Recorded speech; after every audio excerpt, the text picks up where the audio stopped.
I swear Stephen King is like a clown car, because even after almost 5 decades of adaptations, they just keep coming out.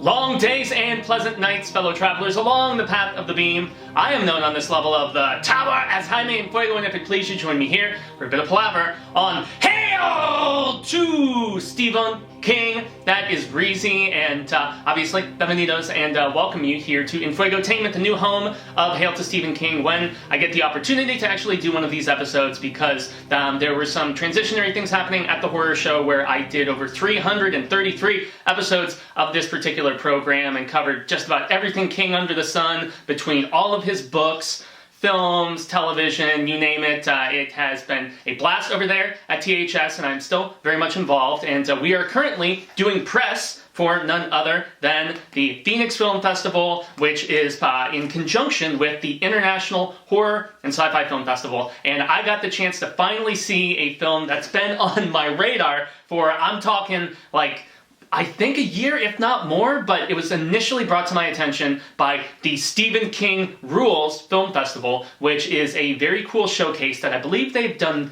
2, or is it 3? I believe it's only 2, but it's essentially a festival that spotlights all of the dollar babies. And so the Dollar Babies program is something that King has been doing since the 1980s, where he lets you option for $1 independent, small, like, student features, or, you know, like unestablished filmmakers, amateurs, I suppose, and he lets them option one of his properties for $1, usually a set selection of some of the short stories, and the list is updated constantly. And as somebody who has been covering King for a number of years now at this particular point, since the King-assance in 2017, yeah, I've always wanted to make a dollar baby. I have a few specifics in mind that I will not divulge here, but yeah, so the Stephen King Rules Film Festival was a showcase of a bunch of those creations, and it was a live stream sort of event. So while you can follow them on social media, on like Twitter and stuff, which I recommend you do, hopefully we will be getting another installment from them soon, but yeah, it was a one-time stream thing because of the rights when it comes to dollar babies and Stephen King.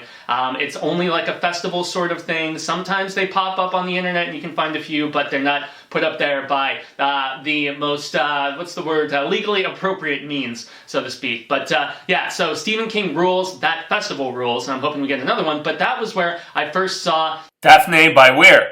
I'm probably totally butchering her name, but she is a documentary filmmaker that has done a few things already in her career that I just want to make sure that I showcase properly. So she had 2 docs before the one that I'm about to give some information about today. She is an actress, and she is also a documentary film director. So she did a film called Duville and the American Dream. And then she also did one called The Rebellious Olivia de Havilland, and she was, that particular actress was a very prominent force in the feminist movement. And so this is, to the best of my knowledge, her 3rd like English language documentary, but it's called King on Screen. And when I first heard about this, I was just like, damn, that's like totally coincidental, because of the fact that constant readers, obviously, and constant viewers think alike in the fact that I did an awesome panel with the likes of Mike from Mike's Book Reviews, my friend Sarah Wagstaff. We also had Blue Gilland from Cemetery Dance, who I give lots of shout outs to because I have so many of their Stephen King releases on my shelf back there. Lots of awesome deluxe stuff. The version of The Stand that they put together is arriving, I believe, soon. It's like their newest release of all of those Doubleday years and stuff. But and also, how could I forget my dude Lou Sitzma, who does the Stephen King podcast up in Canada. And so, yeah, it was an eclectic crew of not just constant readers, but tower junkies, to be completely fair about stuff. And yeah, so it was an awesome panel. We did it during the pandemic for FearCon, and we talked about some of our favorite Stephen King adaptations. But as much fun as I had with that particular panel, it can't really hold a candle to the awesome doc that was put together by Daphne, if I'm not totally butchering that pronunciation. But so, I first heard about it at Stephen King Rules, as I said, and I just got to see it at the International Horror and Sci-Fi Film Festival. It is going to be playing again for anyone who sees this video here in this week that I release it. It is playing again Friday, March 31st at 9:10 p.m. at the Harkins Scottsdale 101 Theater. So anybody who is in the Phoenix metropolitan area, or if you see this with a few days advance and feel so inclined, travel and check it out and support this awesome festival that we have had the opportunity to do press for a number of years at this particular point. But awesome to get to finally see this. It's a nearly 2-hour doc. There's I think over 50 directors that were assembled, and that's one thing that I have to say is intriguing about this because of the fact that Daphne specifically goes for directors of Stephen King stuff. So it's not like she has an onslaught of actors who have been on screen portraying iconic roles, so you don't have a Kathy Bates or, although you do have Jeffrey DeMunn, who a lot of people at this point know as Dale from The Walking Dead, but before that he was in a few of the adaptations that Frank Darabont did. So he was notably in The Mist as a main character. I believe he's one of those surviving characters that is in the midst of that very just gut-wrenching ending that concludes The Mist. But he was also one of the guards in The Green Mile, but terrific actor. He is part of one of the only constructive criticism.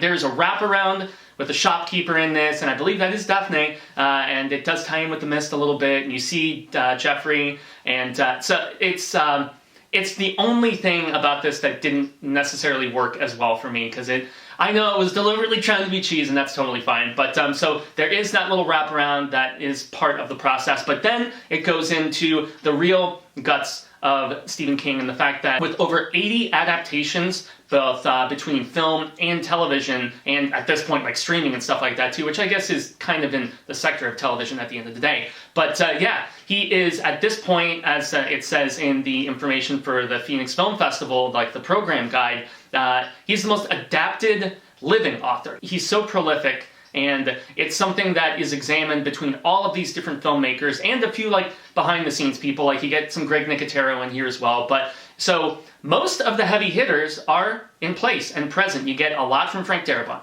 You get a lot from Mick Garris. Both of those guys being close friends with Cy King and also having collaborated and adapted him countless times, and including some of the most favored. I mean, Mick Garris obviously did The Stand, which the original Stand, the one from the 90s, which is still one of the most prolific and one of my absolute favorites. Darabont being one of the most celebrated in the fact that he did Shawshank Redemption, The Green Mile, The Mist, which is my personal favorite, but that's not taking anything away from the two more dramatically themed ones. And you get some Mike Flanagan being the new kid on the block that is just really gaining a lot of just well-warranted attention between Gerald's Game, between obviously the amazing work that he did with Dr. Sleep, which is talked about here, and his Fingers Firmly Crossed adaptation of The Dark Tower that he is trying desperately to get off the ground, but gave a little bit of context recently in a few podcasts that he did where it's more so a if Ka wills it sort of thing, because he is at least having, from what I understand, at least a few difficulties trying to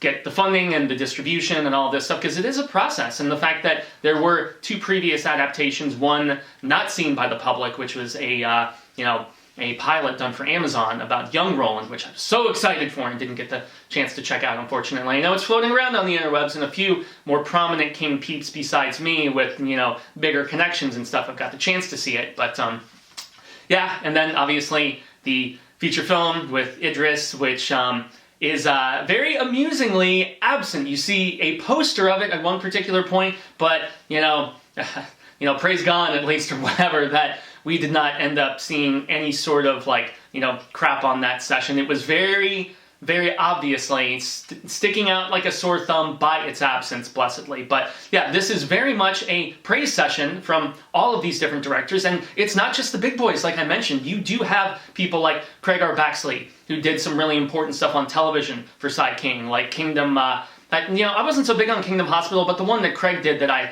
really wish they had maybe had the chance to focus on a little bit more, another one with Jeffrey DeMunn, is Storm of the Century, which is very underrated and underseen. I believe it's on Hulu currently, if I'm not mistaken. King even tweeted about that a few months ago. So you have guys like him, but then, we're talking, I gotta just jump through the list of people that actually show up on this, because you do have some smaller, less pronounced sort of names, because you do have the likes of a Taylor Hackford, You do have, Louis Teague. You've got, you've got directors that did, Mark L. Lester. So you've got guys who did stuff like Sometimes They Come Back, and I'm trying to remember the name of that dude because I know Tom McLaughlin. You've got Fraser C. Heston. So you've got people who did some of these smaller things like Cat's Eye and like the original Firestarter and Cujo. So, it's not just all of the big names like Darabont, and Tom Holland is there, obviously. Now, if you did Thinner, which I think was just great. So you've got prominent names, and then you also have some of the smaller, less, I'm trying to remember the name, Mikael Hastrom, who did 1408, which is just tremendous. So you have all of these different big names, but then also like the one and done peeps, and then even those who contributed, like John Harrison, to helping adapt the Black Cat for Tales from the Dark Side, and then did some work on the Creep shows. And lots of prominent, really cool names, but I like the fact that they balanced it with the affinity of those who only had the opportunity to do one of King's projects. And so they explore, so this isn't necessarily in like a linear sort of, chronological as far as release goes. It jumps around between different themes that are very prominent. And there was one early on that they talk about called Containment that I think is really cool. And the fact that so many of King's stories are about just being stuck in a situation, and whether you're trapped in a hotel like with The Shining, or whether you're stuck in a grocery store and the whole just cabin fever and everybody turning against each other like within The Mist. So many of King's stories have that confinement aspect. So that's one of the first topics that you hear all of this myriad of directors get the chance to kind of chime in on, which is really cool. And then we segue into a little bit of the iconic casting. And so, Kathy Bates being the only person involved in a Stephen King adaptation to ever win an Academy Award, which is really cool, obviously. So they do touch on Misery. That is one thing that I do have to say briefly, though. There are a few auspicious absentees, which Rob Reiner was responsible for the creation of Castle Rock Entertainment. And so it's kind of a bummer that they weren't able to get him here, because Castle Rock did Stand By Me, and they did, obviously, the aforementioned Misery. They did Dolores Claiborne. That director is here talking about it, which is really cool. And there is actually a very amusing anecdote about his name and some confusion that happened with a professor that you have to watch the doc to, get that amusing little anecdote, which is funny. And so, yeah, not seeing Robert Reiner here, the meathead from All in the Family, but the amazing director that he became, that was kind of a bummer. And then you don't see like another one of the, big boys from, current King stuff. There's a lot of clips from It and It Chapter 2, but no Andy Muschietti. You don't have Cronenberg, who did The Dead Zone, one of the greatest adaptations of Cy King, although they do touch upon that later on in the documentary, that film specifically. You also don't have, Carpenter, the horror master himself, or whatever his Twitter handle is. No arrogance there, none whatsoever. They talk about Christine, but, he's not there. And so there's a few big names that would have been really cool for Daphne to have got for the project. But, small, very small little, it's not even a gripe, just kind of a, bummed out that they couldn't have got them. But, besides that, just the amount of insight that we get from Darabont and from Garrus and from Greg Nicotero, who, even though he's directed some episodes of the new Creep show, which isn't only adapting Stephen King stories, it's done a couple of his, and it's done a couple of his son, Joe Hill's, but it's done all kinds of other stuff, like Paul Dini stuff that they've done. I know there's been some, the same guy who did Bubba Hotep, the author of that, is totally eluding me his name at this particular point, but Creepshow, the new series on Shudder, is very much within the spirit of the original two that King and Ramiro did. And so just continuing along with some of the cool themes that they jump to, you've got adolescence, which everybody knows is a big and important thing, and that's where you get like Vincenzo Natali talks about that. You also get Josh Boone, who did, now granted, Josh Boone, I wasn't the biggest fan of his version of The Stand that was released around the pandemic, but he has a very cool just history with Cy King because of the fact that he wrote him letters when he was a kid, and Stephen King sent him back signed copies of The Dark Tower. Boone was trying to do a adaptation of Revival at one point before Mike Flanagan tried to do an adaptation of Revival, and both of them regrettably failed, and I want to see Revival so bad. Made into a feature, who knows, maybe one day. But so Boone's got some interesting anecdotes about just his love of how King just writes adolescent camaraderie so convincingly. And obviously Stand By Me was what endeared a whole generation of people to realizing King wasn't just about the spooktacular, which is really cool. And then there is, you have to talk about The Shining, right? And this team of directors who are weighing in on it, they don't stray away from the fact that they think it's a fantastic film, okay? But they also say it's a very bad Stephen King adaptation. King, obviously, it's well known amongst constant readers and even casual peeps that King was not a fan of that particular adaptation, unfortunately. And so it's a thing, it's covered here, trust me, and you've got some interesting anecdotes from the myriad of directors here. And then there is a very touching tribute to Michael Clark Duncan, who was Coffee in the Green Mile, and you actually get to see not only all of them just gushing about the amazingness of Duncan's performance, but also the fact that King visited the set of that film on his birthday, which was really rad, and yeah, it's just heartwarming. And you also have some stuff about the accident, which I suppose is just, kind of, it had to be at least touched on because of the fact that, it was at that almost like, at this point, it was the midpoint of his career because he had another 20-something years that he's continued to be prolific afterwards. So you have to touch on the accident, and you get some insights from those who, the filmmakers who kind of know him best, the likes of the Garrises and the Darabont's and whatnot, and they do actually touch upon the fact that Garris remade The Shining and, some of the pros and cons of it and whatnot, which is pretty cool. Licensing issues dictate coverage. I had mentioned that in my notes because of the fact that there's a lot of clips in this, and I think that maybe certain films were not included in heavy discussion amongst this myriad of people interviewed because of the fact that maybe just showcasing the footage, this had to be a juggling act for Daphne to actually, and that's probably why we're only going to see this on the festival circuit unless we can get some licensing stuff done to get it on a Shudder or perhaps a Screenbox or something like that. And one of the best comparisons that I could make this to is it's kind of the equivalent of a great documentary that has found its way to Shudder recently called In Search of Darkness, which is about 3 hours per session, and there's like 3 installments of it at this particular point. And yet a lot of those were smaller B-80s horror films that I would imagine don't have the same sort of heft in comparison with showcasing footage from a lot of these different studios that have all done Stephen King adaptations over the years. So I would imagine that's possibly problematic and why we may never see like a physical release unless you were like backing the Kickstarter, because this was a crowd-funded sort of film. But I would love to see like a full-on In Search of Darkness, like give me all of the additional outtakes from the interviews, like give me some big bloated release with deleted scenes and all that. I haven't checked the Kickstarter, so maybe that is part of those who backed it. So that's kind of cool. But yeah, they do eventually go after Trump and everybody. I'm not trying to make this political because I'm a registered independent or whatever, and I will zip it and all themes aside, but it's well known that King is not a fan of our previous president, and so just the prophetic nature of a lot of Stephen King's writing is touched upon here in the fact that, between The Stand, and they do touch upon that, and the fact that when they were making that new Stand miniseries for CBS All Access, which has now